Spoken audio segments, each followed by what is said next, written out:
He was a stubborn fisherman who cursed God every time the sea took something from him, his father, his wife, his hope. But one day the ocean spoke back. Wahiwa ma'akum ainama kuntum. He saw a face in the wave and woke up on a beach that didn't exist on any map. You heard the call. You were chosen. He dreamed of drowning again. But this time, someone pulled him out with the words, La ilaha illallah. This is the true story of how a man found Islam. Not in a masjid, but in the heart of a terrifying storm. Watch now before it disappears like the mysterious house he saw.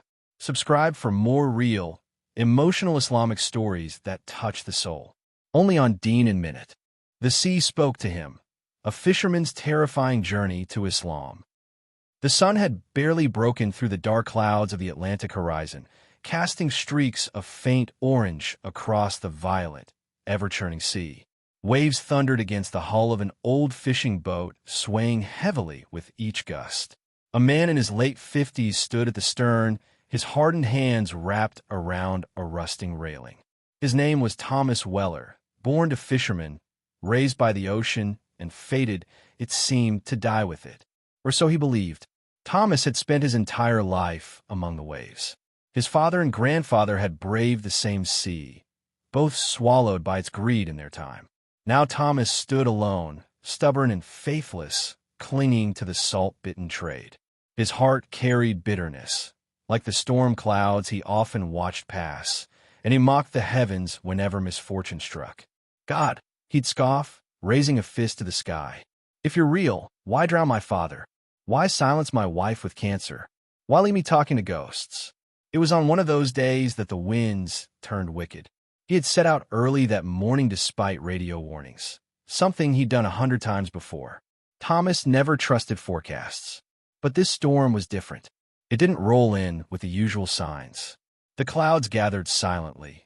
The sky didn't roar in warning, and the air smelled not of rain, but of something eerily sweet, like burnt incense carried over black water.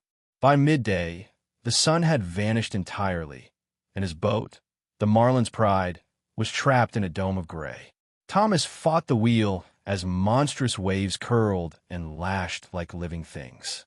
The sea screamed like it bore a soul, an old, forgotten one. That's what happened. A wave unlike any other rose, a black tower of salt water 30 feet tall. His boat tilted, nose up, and for a moment he was staring not at water, but at something inside it. He froze. Within the curling wave, suspended like trapped air, was a face. A human face, gaunt, pale, with eyes that glowed. It opened its mouth, not in agony, but in invocation. And from it, Thomas heard a voice. It wasn't English. It was rhythmic, heavy, ancient. The wave crashed over him, and the boat capsized. Silence followed. Thomas thought he had died. Cold wrapped him like chains, dragging him downward. But as he sank, something pulled him in the opposite direction. Something unseen, yet undeniably present. It was not a force of water, but of light. He opened his eyes beneath the sea and saw script. Glowing Arabic letters swirling around him, golden against the ink-black ocean. Wahiwa ma'akum ainama kuntum. And he is with you wherever you are. He didn't understand the words, but they burned themselves into his soul.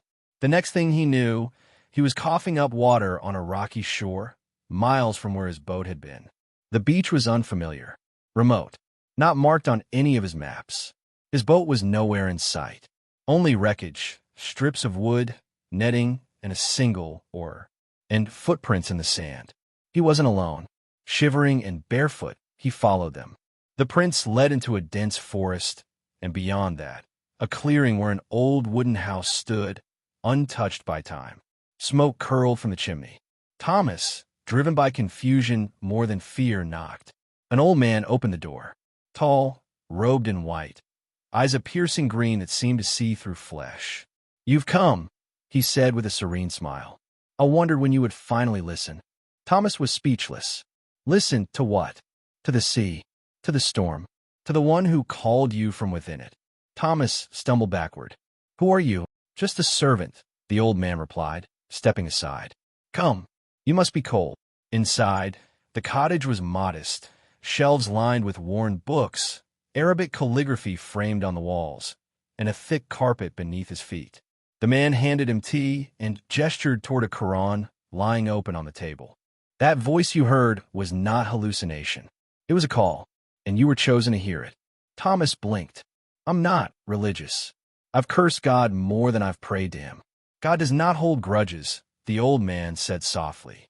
He guides whom he wills, even through storms. Thomas stayed 3 days. Each night, he dreamt of water, and each time, a different verse appeared beneath its surface. On the second night, he dreamt of drowning again. But this time, a hand reached into the sea, pulling him out. The hand belonged to a man in white, face veiled by radiant light. Thomas awoke, gasping, drenched in sweat, whispering, La ilaha illallah. He didn't know the meaning, but it clung to him like a second skin. By the fourth morning, the old man handed him the Quran. Read, he said. Start with Surah Al-Ikhlas. Thomas opened the book. The words sounded foreign, yet something stirred deep inside. He wept for reasons he couldn't explain. That evening, the old man said gently, You are ready. For what? To bear witness. Thomas, voice trembling, repeated after him, Ashhadu alla ilaha illallah, wa ashhadu anna Muhammadan Rasul Allah. It was as if lightning struck, not from the sky, but within. A warmth flooded his limbs. The anger he had carried for decades, the resentment toward God, the grief of his wife, the weight of his father's death, melted into something luminous. Peace, the kind he had never known. The next morning, the old man was gone. The house gone. The forest had vanished. In its place stood a crumbled ruin, overgrown with moss, as if it had been abandoned for centuries. He found himself alone again, only now with a Quran in his hands. A passing fisherman's boat spotted him walking the shore and took him in. They called in the Coast Guard, who was baffled. Your boat was reported sunk 6 days ago, an officer said. Everyone assumed you were dead. Thomas smiled faintly. In a way, I was. He returned to the coastal town he once called home, but not as the man who left it. People noticed a change. He no longer cursed the sea. He no longer fought the tide. He sold his house, donated much of his savings, and moved inland, into a small, diverse community with a mosque. There, Thomas, now Taha, learned Arabic, studied Islam, and shared his strange, miraculous journey with others. Many dismissed it as madness. Others listened in awe. And sometimes, when the ocean whispered, he would walk to the shore, place his forehead on the earth, and whisper through tears, Ya Rab, you pulled me from darkness not just in the sea, but in my soul. They never found the marlin's pride. Divers discovered a broken compass lodged in a coral reef miles from the coast. It pointed not north, but east, toward Mecca.